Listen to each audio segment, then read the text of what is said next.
Manchester کی معروف سماجی اور کاروباری شخصیت چودھری طاہر صدیق نے ممبر برطانوی پارلیمنٹ افضل خان اور حرم شریف کے امام حافظ نعیم الرحمان کی حج کی سعادت حاصل کرنے کے بعد مقامی ریسٹورنٹ میں استقبالیہ تقریب منعقد کی۔ فریضہ حج کی ادائیگی کے بعد دنیا بھر سے حجاج کرام اپنے اپنے ممالک میں واپس پہنچ گئے ہیں۔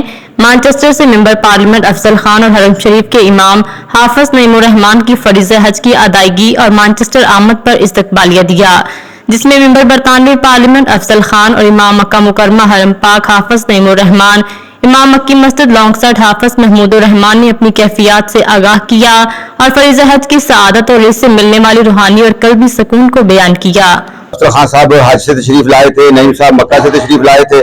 یہاں کی کمیونٹی نے مناسب سمجھا کہ ان کے اعزاز میں ایک استقبالیہ پیش کیا جائے، تو ان حضرات نے ہمیں موقع دیا اور ہم نے ان کی مہمان نوازی کی اور اس لحاظ سے یہ ایک نورانی محفل کا انعقاد کیا۔ اٹس ونڈرفل کہ جو ہمارے بھائی ہیں طاہر صاحب ہیں، رب نواز صاحب ہیں، دوسرے ساتھی ہیں شیخ صاحب ہیں، تو سب میں پیار محبت کرتے ہیں، تو اسی طرح ہم بیٹھتے ہیں، باتیں ہوتی ہیں، ایک دوسرے کے ساتھ تعلقات بہتر ہوتے ہیں۔ الحمدللہ الحمدللہ بہت اچھا ایکسپیرینس تھا اور بہت لوگوں نے وہاں جو ہے وہ تحفظ کے ساتھ اور آسانی کے ساتھ جو ہے وہ حج کیا۔